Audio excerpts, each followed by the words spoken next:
Shalom tout le monde. Merci d'être avec nous. Bienvenue à tous dans cette nouvelle séance de partage de la parole du Seigneur. Alors on va tout de suite remettre cet instant entre les mains du Seigneur Jésus afin qu'il nous guide dans toute sa volonté. Seigneur, merci pour ta grâce. Merci pour ta présence parmi nous. Et Seigneur, c'est par ta grâce que nous sommes réunis encore aujourd'hui et que nous pouvons entendre tes conseils. Merci pour cette parole merveilleuse et vivante qui est ta Bible, ta parole. Aujourd'hui, Seigneur, je prie que tu nous réveilles, que tu puisses nous permettre de tenir éveillés et que nous puissions prier pour nos frères et sœurs, prier pour les moments difficiles qui nous attendent. Conduis-nous, Seigneur, dans toute ta volonté, dans toute ta vérité et dans ta présence. Merci, Saint-Esprit, de nous révéler toutes choses. Dans le nom de Jésus, j'ai prié. Amen. Alors, on va commencer par un passage dans Luc au chapitre 22. Alors aujourd'hui le thème qu'on va aborder, du sujet qu'on va aborder, c'est prier et veiller afin d'être fortifié avant l'épreuve. Donc on va essayer de voir pourquoi, qu'est-ce que nous dit la parole du Seigneur en fait pour concernant cet avertissement, si on peut dire, ce conseil que le Seigneur Jésus a donné dans sa parole à plusieurs reprises. Donc on va essayer de voir en fait pourquoi c'est important de pouvoir veiller, qu'est-ce que ça veut dire veiller et prier, et puis quelles conséquences ça peut avoir si on veille pas, si on prie pas. Et quelles conséquences ça aura si on le fait. Donc on va prendre Luc au chapitre 22. On va commencer du verset 39 jusqu'au verset 51. Luc 22, 39, 51. La Bible nous dit: Jésus sortit pour se rendre, selon son habitude, au mont des Oliviers, et ses disciples le suivirent. Arrivé en ce lieu, il leur dit: Priez pour ne pas entrer en tentation. Puis il s'écarta à la distance d'un jet de pierre environ. S'étant mis à genoux, il priait en disant: Père, si tu le veux, éloigne de moi cette coupe. Cependant, que soit faite non pas ma volonté, mais la tienne. Alors du ciel lui apparut un ange qui le réconfortait. Entré en agonie, Jésus priait avec plus d'insistance, et sa sueur devint comme des gouttes de sang qui tombaient sur la terre. Puis Jésus se releva de sa prière et rejoignit ses disciples, qu'il trouva endormis, accablés de tristesse. Il leur dit: Pourquoi dormez-vous? Relevez-vous et priez pour ne pas entrer en tentation. Il parlait encore, quand parut une foule de gens. Celui qui s'appelait Judas, l'un des 12, marchait à leur tête. Il s'approcha de Jésus pour lui donner un baiser. Jésus lui dit: Judas, c'est par un baiser que tu livres le Fils de l'homme? Voyant ce qui allait se passer, ceux qui entouraient Jésus lui dirent: Seigneur, et si nous frappions avec l'épée? L'un d'eux frappa le serviteur du grand prêtre et lui trancha l'oreille droite. Mais Jésus dit: Restez-en là. Et touchant l'oreille de l'homme, il le guérit. Alors, là, j'ai choisi ce passage. Il y a dans chaque évangile, ce passage-là, il est cité avec plus ou moins de détails. Luc, il a choisi de raccourcir un petit peu, de mettre un peu moins de détails. Dans un autre évangile, on va on va apprendre que c'est Pierre qui a tranché l'oreille de l'homme, qui est un serviteur du souverain sacrificateur. Dans un autre évangile, on va apprendre que Jésus il est venu 3 fois dire à ses disciples de veiller et de prier. Donc voilà, là j'ai choisi ce passage-là parce que voilà, c'est dans ce passage-là que le Seigneur m'a parlé en fait. C'est en lisant ce passage-là. Mais effectivement, ça peut être intéressant d'aller chercher dans les autres évangiles pour avoir davantage de détails. Alors nous, ce qui nous intéresse, ça va être justement ce qui se rapporte à notre thème aujourd'hui. Quand le Seigneur demande à ses disciples de veiller, de prier, il leur dit priez, relevez-vous, ne dormez pas, priez pour ne pas entrer en tentation. Il leur dit 2 fois. Ce qu'il faut comprendre en fait, c'est le Seigneur, lui, quand on a des difficultés, quand on le prie, il prie pour nous. La Bible nous dit que le Seigneur Jésus, il prie pour nous. C'est lui qui a dit d'ailleurs, moi j'ai prié mon Père pour vous, en votre faveur. Parce que il a dit à Pierre, le diable t'a réclamé. Donc j'ai prié en ta faveur. Voilà. Donc Jésus, il prie pour nous, il intercède pour nous. La Bible nous dit que c'est lui notre intercesseur auprès du Père Céleste, auprès de notre Père. Et c'est lui notre avocat. C'est lui en fait qui accorde le pardon pour nos péchés. Et donc en fait, si on vient lui demander pardon, eh bien, il nous sert d'avocat au moment où le diable va vouloir venir nous accuser pour les péchés en fait pour lesquels Jésus nous aura pardonné.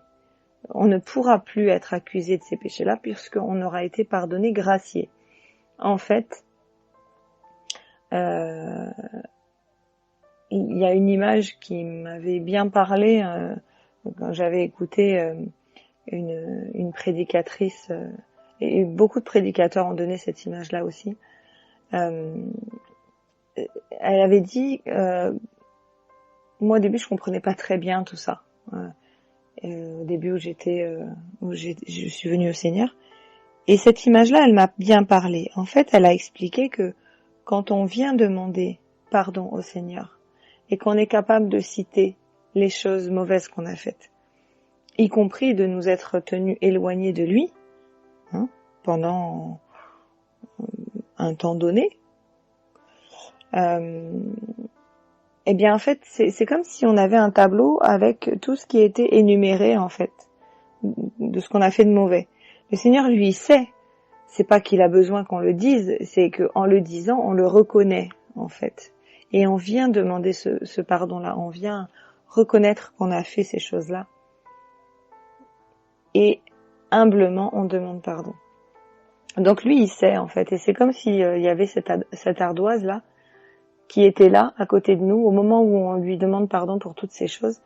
Lui en fait il efface au fur et à mesure, et à la fin notre ardoise elle est vierge.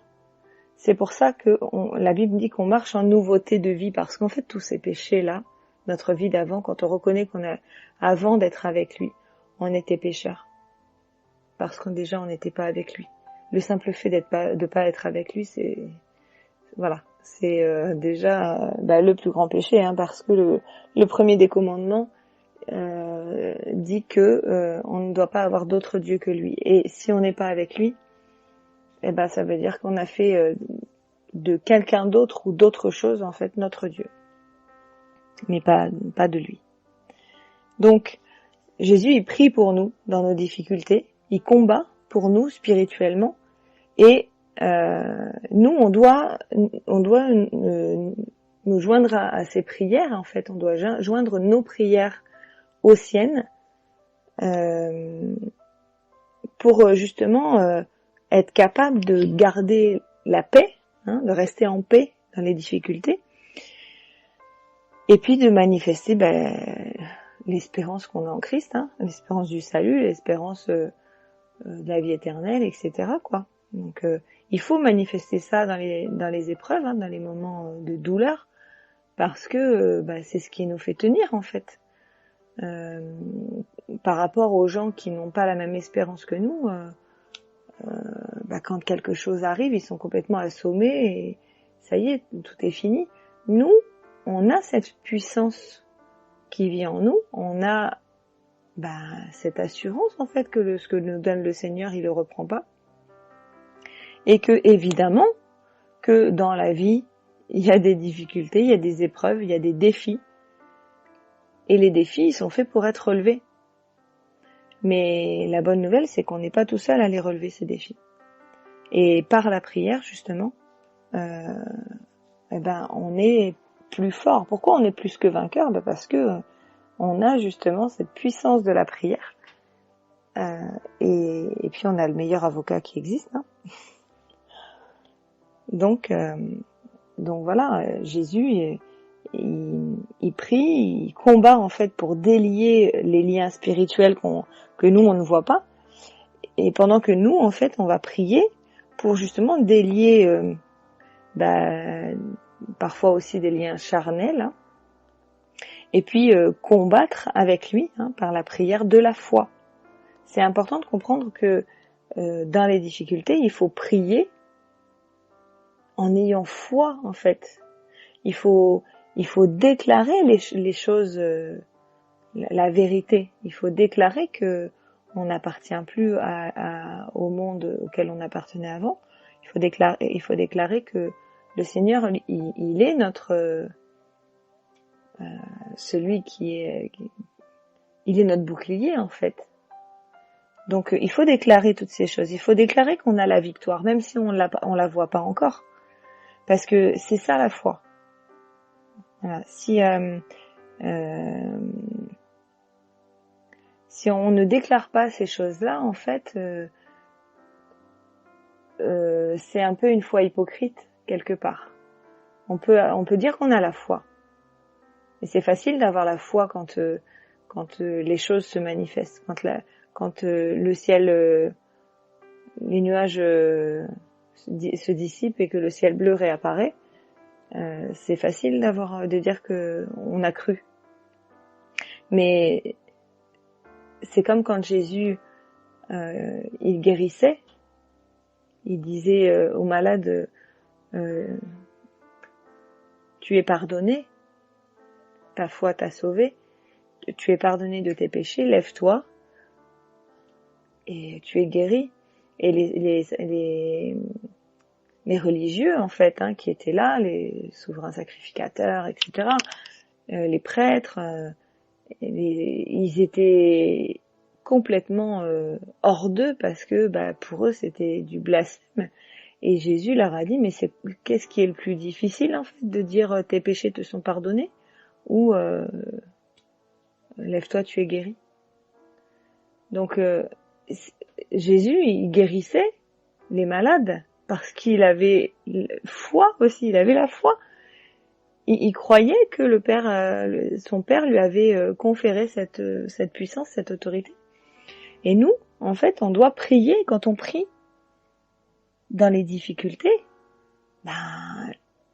c'est pas parce que le ciel est assombri, c'est pas parce que la lumière, elle n'arrive plus à percer, mais si on sait que la lumière, elle existe, elle est là, mais il faut déclarer que la lumière, elle va traverser les nuages. Il faut le déclarer. Donc, c'est important de combattre par la prière de la foi, afin que ce qu'on voit pas encore puisse se manifester. Voilà, c'est ça notre rôle à nous. Le Seigneur, il agit dans les choses qu'on ne voit pas. Et nous, par notre foi, on lui permet de se manifester. Quand on prie par la foi, en fait, ça ouvre les portes du Saint-Esprit qui va justement nous susurrer à l'oreille ce qu'on va devoir dire, proclamer. Il faut proclamer les bontés de Dieu, la victoire sur notre situation. C'est ça en fait qui met KO le diable. parce que lui, ce qui le dérange le plus, c'est notre foi. C'est ce qu'il va vouloir attaquer en premier, en fait. Et voilà. Et quelquefois, même encore aujourd'hui, il y a une sœur sur le groupe qui a dit qu'elle n'arrivait plus à prier. Eh bien, sachez, il faut avoir du discernement là-dessus. Il faut savoir s'examiner et être honnête. Il faut savoir que quand on n'arrive plus à prier, qu'on n'arrive plus à avoir envie de passer du temps avec le Seigneur, de se mettre à l'écart, de lire la parole, c'est que notre foi, elle commence à être atteinte. C'est qu'on va mettre notre foi dans autre chose. Et ça, c'est le diable, en fait, qui nous guide vers autre chose. Voilà. Donc, notre force, en fait, c'est la foi dans la victoire de notre foi. C'est décortiquer le bien. En fait, notre force, c'est d'avoir foi en la victoire que notre foi va nous donner. Voilà. Notre foi en Christ. Si on sait qui il est, si on sait ce qu'il a fait, si on sait ce qu'il nous a donné, qui on est devenu, voilà. Et ça, c'est notre force. Il faut qu'on s'accroche à ça. On a une espérance qui doit jouer en notre faveur. Et peu importe si ça met longtemps, si la victoire elle met longtemps à arriver. Et quelquefois, la Bible nous dit qu'il y a des combats qui durent longtemps. Daniel, le prophète Daniel, il en a fait les frais. Hein. Il y a eu, dès la première fois, il a prié, instantanément, il a eu une réponse. Et puis, quand le diable a eu repéré Daniel et puis qu'il s'est dit tiens, lui il risque d'être dangereux, et la seconde fois la seconde fois qu'il nous est cité, parce que j'imagine qu'il n'a pas prié que 2 fois dans sa vie, mais en tout cas quelque temps après, quand il a à nouveau prié, le diable, lui, il a envoyé sa garde nationale pour combattre les anges afin que Daniel n'ait pas de réponse avant un certain temps. Et c'est les anges en fait qui permettent de libérer les réponses pour la prière. Et voilà. Et ça c'est ça on peut y croire. C'est biblique. Les anges combattent pour nous. Donc les anges sont des êtres à notre service que Dieu met à notre service. Voilà, donc il faut persévérer. Et donc on est victorieux en fait par la foi en Jésus-Christ, parce que aussi on plaît à Dieu par la foi en son Fils, ce que nous dit la Bible. Et quand on proclame justement ces vérités, on est fortifié dans notre foi. Et c'est l'arme en fait la plus puissante qu'on possède, la prière. C'est une des armes les plus puissantes qu'on possède. Voilà. En tout cas, c'est celle qu'on doit utiliser dans les moments difficiles, mais aussi Jésus il a dit priez en tout temps, veillez. Veillez, ça veut dire ayez du discernement sur les choses. Ne vous laissez pas endormir par des belles paroles ou des divertissements à droite à gauche. Voilà, si en fait si on n'est pas sûr de l'équipement qu'on porte au moment d'aller au combat, c'est sûr qu'on va pas avoir envie d'y aller, parce que on va savoir que ça sera peine perdue et puis que dès qu'on va se présenter devant le camp ennemi, on va se dire non, là c'est foutu, les balles elles vont traverser. David, lui, quand il s'est présenté devant Goliath, il avait pas d'armure. Il a essayé de porter une armure qui était pas à sa taille, mais il a vu que ça l'encombrait plus qu'autre chose. Il a pris sa fronde avec ses 3 ou 5 cailloux, je sais plus, qu'il a soigneusement choisi. Et il est parti au combat et il a déclaré qu'il combattait au nom du Seigneur, au nom de son Dieu. non pas par lui-même, par sa propre force, mais au nom de son Dieu. Et lui, même s'il n'avait pas d'armure, il savait qu'il avait la meilleure défense, parce qu'il avait la protection du Seigneur. Et il a tiré une fois, et il a mis dans le mille. Donc voilà. Donc c'est un exemple, un des exemples. Il faut vraiment se servir de tous ces exemples. On en a besoin en fait. On est dans des temps difficiles et on a besoin d'être fortifié. De même en fait, un pompier avant d'aller éteindre un feu, il va vérifier son matériel à l'avance en fait. Quand il va y aller, il va avoir confiance parce qu'il sait il peut y aller en fait. Sa force sera pas diminuée par l'inquiétude. Il va pouvoir compter sur son matériel. Il va pouvoir, voilà, il a l'assurance d'avoir bien vérifié son matériel et de s'être préparé avant. Quand on va à un examen, on se prépare à l'avance. Il y a plein d'exemples. C'est un peu mathématique. Nous, en fait, on peut pas dire qu'on est spirituel entre guillemets si on prie pas. Justement pour que le Seigneur nous aide à affronter les temps qui vont arriver, les temps difficiles, parce que forcément il y en aura. Ça c'est aussi mathématique. À partir du moment où on choisit le camp du Seigneur, le camp adverse il aime pas ça, donc forcément on aura des défis. Et donc de même en fait que le Seigneur nous demande de veiller, de prier en amont, parce que ça nous permet de vérifier le bon niveau de notre foi et puis de notre connaissance. Même quand tout va bien, il faut prier, il faut veiller parce que c'est pas le jour où le feu se déclare qu'il faut vérifier la lance à incendie ou la fiabilité du matériel. Donc voilà. Et la prière, c'est notre matériel. Et notre lance à incendie, en fait, c'est la parole de Dieu. La Bible, elle nous dit que c'est ça qui éteint les traits enflammés du malin. Donc voilà, on est très souvent submergé par la tristesse ou toutes sortes de sentiments en fait qui nous affligent parce que tout simplement on prie pas assez en fait pour les moments difficiles à venir. Voilà, on doit prier pour nos frères et sœurs, pour nos familles, pour tous ceux qu'on connaît qui vont aussi avoir des temps difficiles à affronter. C'est ça notre force. Matthieu 26, 38 dit, Jésus leur dit alors, mon âme est triste à en mourir, restez ici et veillez avec moi. Il leur dit ça en fait une première fois, il retourne prier,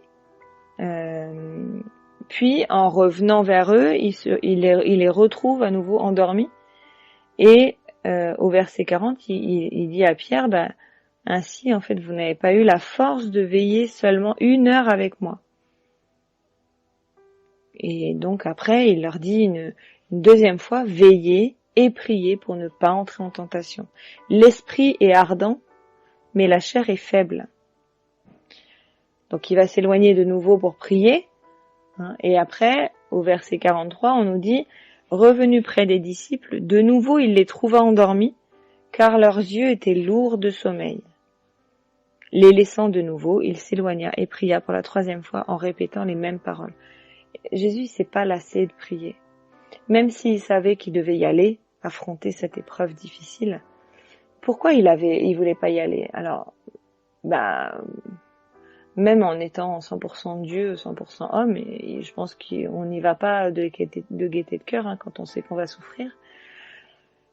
Mais il savait aussi que par la mort, il serait séparé de son Père. Et en fait, Jésus, il supportait pas l'idée d'être séparé de son Père. Parce que tout au long des évangiles, en fait, on peut voir qu'il a tout le temps prié. Donc, voilà, c'était aussi pour ça qu'il était triste à en mourir, en fait, parce qu'il savait ce qu'il attendait. Affronter la douleur, voilà. Il avait sans doute pas envie, Mais affronter la séparation avec son père, c'était pour lui très compliqué en fait. Pas oublier que c'est le seul être humain en fait qui n'a jamais péché. Donc se retrouver éloigné de la sainteté de son père, ça voulait dire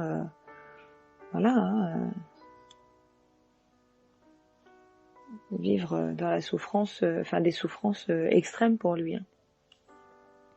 Voilà, donc je sais pas vous, mais moi je sais que quand j'ai lu dans les premières fois le verset 45, plusieurs fois, au début je me suis demandé en fait pourquoi Jésus leur disait de dormir, c'est le verset qui va suivre, qu'on va lire juste après.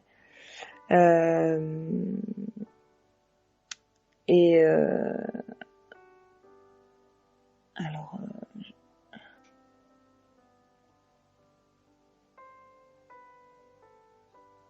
l'ai pas encore, hop, c'est là, voilà, pardon. Donc, verset 45, puis il alla vers ses disciples, et il leur dit, vous dormez maintenant, et vous vous reposez. Voici, l'heure est proche, et le Fils de l'homme est livré aux mains des pécheurs. Il y a une autre version, en fait, qui dit, dormez maintenant. Donc, moi, je sais qu'au début, je comprenais pas pourquoi Jésus leur disait qu'ils pouvaient dormir, parce que, Jésus savait très bien, en fait, qu'il allait être arrêté. Donc, bon. Mais voilà, c'est en fait en cherchant que le Saint-Esprit en fait m'a fait comprendre que c'est comme quand Jésus était dans la barque en pleine tempête et qu'il dormait en fait. Jésus, il pouvait dormir à ce moment-là parce que il avait prié à l'avance, il savait que il y a des choses qui devaient s'accomplir, mais il était en paix. Voilà, il savait en quoi il mettait son espérance et puis il savait que c'était pas son heure. Donc voilà. Et il avait prié à l'avance, donc il était en paix. Voilà. Il pouvait se reposer parce que les choses désagréables devaient s'accomplir. Mais lui, il était prêt. Alors si on revient en fait au premier passage de Luc qu'on a lu en premier, on voit bien que Jésus a affronté en paix la situation qui se présentait à lui quand même. Tandis que les disciples, eux, ils ont réagi charnellement. Ils ont pressenti en fait ce qui allait arriver quelque part, mais ils n'étaient pas préparés spirituellement en fait, parce que là c'était un combat spirituel. Ils pouvaient pas combattre le fait que Jésus allait être arrêté, ça devait se passer, mais par contre ils pouvaient crier pour le Seigneur. Mais ça ils n'ont pas compris en fait, ils ont réagi de la mauvaise manière. Donc Pierre, il a dégainé son épée, il a coupé l'oreille droite du serviteur du souverain sacrificateur. Et puis du coup, Jésus, il a reproché à son disciple d'avoir utilisé une arme charnelle en fait, pour s'engager dans un combat spirituel. C'est sûr que, oui, si on prend les mauvaises armes, ça n'empêchera pas qu'on va prendre les coups. Donc Jésus savait que son heure était venue et puis que de toute façon, le plan de Dieu devait s'accomplir. Voilà. Mais les disciples, eux, ils n'avaient pas encore compris l'importance en fait des conseils de leur maître sur la prière. Ils n'avaient pas compris véritablement la puissance que leur conférait la prière dans ces moments-là. Et puis ils ont réagi de manière rationnelle en fait, au lieu d'avoir du discernement sur la situation et puis de soutenir spirituellement le Seigneur dans cette épreuve. Ils s'attendaient encore à la manifestation physique du royaume de Dieu par la gouvernance physique de Jésus en fait. Et ce qui fait que leur compréhension des choses spirituelles était voilée et puis les empêchait de voir qu'ils se trompaient de direction en fait. Mais Jésus, lui, il est toujours resté en paix.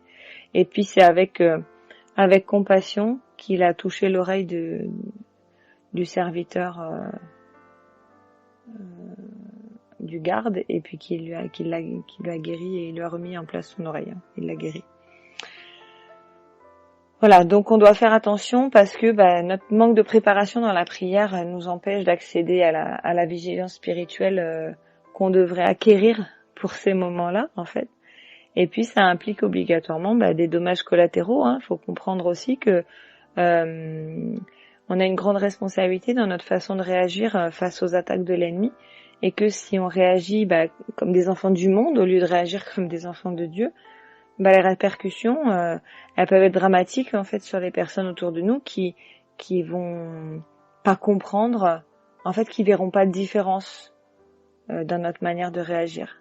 Voilà, par rapport à quelqu'un de non converti, il y a des gens qui vont se dire en fait ça sert à rien d'être chrétien parce que ça change rien en fait.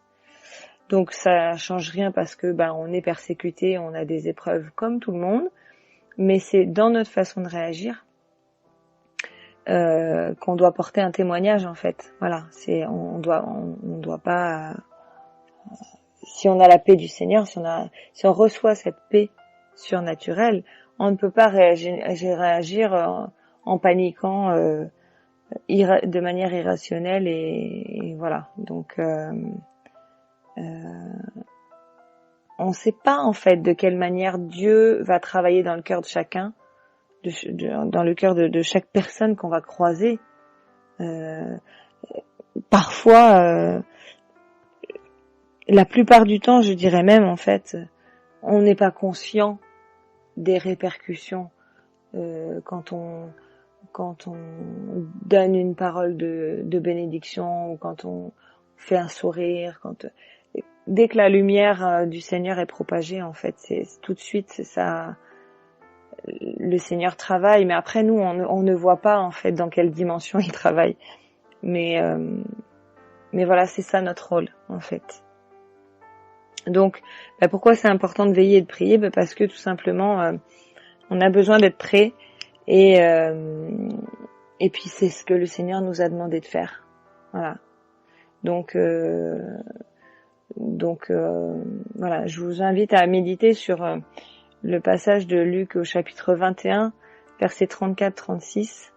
Tant pis, je déborde un peu, mais je vais le lire.